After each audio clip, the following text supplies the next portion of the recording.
As we struggle every day with the computers, we begin to feel the immediate need for a little Zen philosophy or something of that nature to keep us in one piece. And I think that the most interesting ancient approach to the whole problem of modern intellectualism is that of Buddhism, which in turn derived most of its fundamentals from Hinduism.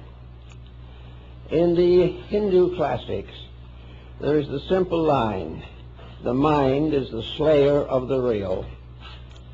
And through thousands of years of human experience, this has been more or less proven to be true. The mind is something that we do not understand, for there is no way apparently that we can grasp its proportions except by its own use. And it is a little bit like a dictator who gradually takes on control and command of every part of man's instruments of knowledge and growth. The mind must be considered, therefore, as a kind of machine, and Duda called it the machine of the six sensory perceptions.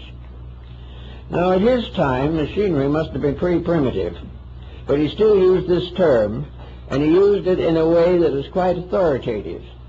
He meant definitely that the mind was an instrument. The mind is not the self. The mind does not speak for the self. The mind does not make infallible utterances. The mind is bound to a series of mechanical processes rather parallel to those of a computer. The mind has to take in certain information. This information is then classified and organized, and certain conclusions arise as to the relative values of the various fragments of understanding or experience or evidence that we find. There is no point, apparently, in the mental instrument in which it can transcend itself. Now, it is certainly true that if you buy a cheap computer, you're not going to get much. And if you live through life with a cheap mind, you're not going to do much better. Fortunately, however, we can gain certain mental maturities. We can become a little more wise in thinking. We can discipline the machine. Just as the operator of a computer has to know what he's doing, has to study the problems of his instrument, or else get into serious difficulties, so the same is true of the mind. We take it for granted, but it is not something that can safely be taken for granted. The mind is an instrument that has to be observed, that has to be worked with, that has to be enlightened as far as possible, and must be always under the discipline of something superior to itself. There must be the operator, not only for the computer but for the mind. And this is part of the oldest form of Indian philosophy, that there has to be something above the phenomenal existence to help us to create a way of life that can escape from mediocrity. That we do not need to go on through life learning little, suffering much, and actually passing out of this environment very little ahead of what we were when we came in. Experience is important, but only if we understand it. All kinds of living gives us information if we know how to gather that information. We read books. Maybe they help, but without discrimination, reading can be a total loss. We go and travel to different parts of the world, and through the sensory perceptions we observe where we've been. But we can go completely around the world and come home without any basic understanding of humanity. All these problems go back to the machine of the sensory perceptions. And the principal perceptions, according to Buddhism, are five. what we call the five senses. And these are the gateways by means of which information goes in to the computer. These five channels, therefore, are constantly affecting each other and together affecting the conduct of the person to whom they belong. We can see all kinds of things, but if we do not see value, then all is lost. We can have all opportunities for education, but if we simply decline to be educated, we can graduate with honors and still be ignorant, because these values are either temporary, superficial, or earnest. And if these values are earnest, everything contributes to life. Now in Zen, all the testimonies of the sensory perceptions are simply filtered through a series of disciplines to come out with the final conclusion that the thing as it is right.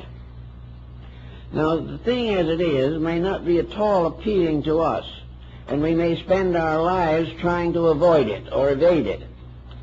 But the entire purpose of life is to discover the meaning of life, to find in all the evidence that pours in the gradual accumulation of a constructive integration of faculties.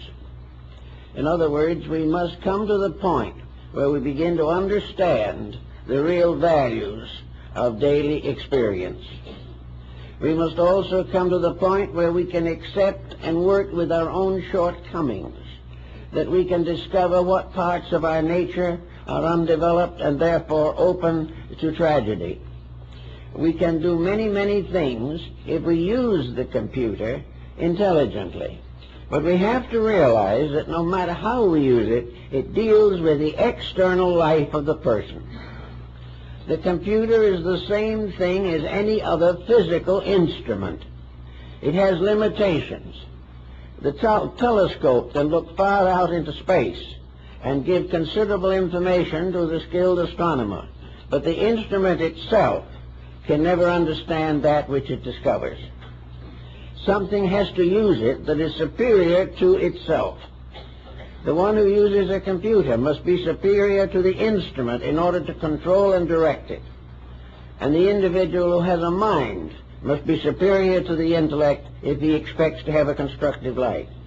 He cannot follow the mind, he must lead it. And the way to lead it, of course, has always been one of the great mysteries of life. Up to the present time, the only answer we have to the problem of leadership is that there is something superior to mind. Some have called it soul power. Others have called it spirit. Some have regarded it as a differentiation of deity. But there has to be something above the mind, or it will become a dictator. And as a dictator will spend the life of the individual fulfilling the mind's desires and trying to prove that the mind's desires are inevitable to the happiness of the person. As against this point of view, we realize that most people with good minds are in trouble. They are worried, they are frightened. In fact, they have many kinds of anxieties that comparatively undeveloped minds have not yet caught up to. In other words, if you are a simple person and have had practically no complication in living, you have certain direct, simple values. You have a clear concept of right and wrong. But the mental coordinator will mix that concept so completely that you will end by simply doing what you felt like doing in the first place. There is no discipline in the mind. In fact, it leads us constantly into temptation. To use the mental coordinator, therefore, we have to recognize that a very large part of man's internal life is under the control of his external circumstances. While he lives in this world, in this material and physical plane of existence, material things become increasingly important to him. And this importance is reflected through the testimonies of the sensory perceptions. He finds that he enjoys wealth. He likes to have a palatial home. He wishes to outreach his neighbors in elegance and perhaps in temperance. These things are all mental attitudes, but they come back into the mind and reassert themselves, gradually tearing down the entire moral structure until nothing is important except wealth. And that is the condition that many people are in today, and the large part of the world is suffering from. The mental coordinator of humanity in general, the level of the might be termed average individual, is largely dominated by physical considerations. That which is beyond the physical is beyond interest or beyond activity in our daily living. So on the basis of the physical, we take in all kinds of evidence. We take in all kinds of experiences. We find who our friends and our rivals are. We see what makes us sick and what helps to keep us well. All kinds of testimonies come in through these 5 sensory perceptions. Actually, if we used a little bit of thoughtfulness, we could gain experience from all of these things that happen to us. But largely, the mental coordinator interprets these things according to its own structure and pressure. Therefore, instead of a certain incident impelling us to recognize a personal defect, the mind will assist us to blame this incident on somebody else. The mind is forever protecting its own attitudes and interests because it has nothing else that it can do. Consequently, we cannot depend upon it transcending its own level. We have to work with it on the level in which it exists. Now, taking the problem of daily living, we realize that the 5 sensory perceptions are like 5 doorways or channels by which information from the outside goes into the mind, into the inner life of the person. These windows, therefore, are very important to us, and they must be kept clean. If the window glasses become overshadowed with dirt or soot, they can no longer bring us the proper viewpoint or give us the proper knowledge. And most of this obscuring factor that distorts or obscures the glass will be prejudice and excessive opinionism and excessive egoism. These things will cause the experience to be worthless before it even reaches the mind. It will be rejected totally by the person who says to himself, I have no defects. I'm here and I'm doing all I want to do and I'm a success. Therefore, when danger signals show up, this person rejects them. And even if they get through into the mind, the mental process itself must work with them. Now, when the mind starts operating on these problems, these 5 streams all flow in at once. Usually 1 or 2 are dominant at a time. But the thing seen is also perhaps the thing heard. The thing looked at may be the food that is tasted. All kinds of testimonies come from the sensory perceptions. And those, of course, most commonly used are sight and hearing. These become the basis of what we would call truth. Truth is what we see, for the thing seen must be real. Truth is the thing we hear. And because we hear it, and because it is pronounced by some exalted authority, we decide it must be true. Therefore, from the outside, hearing and seeing are the 2 greatest factors and the greatest thieves and robbers in the sensory gamut.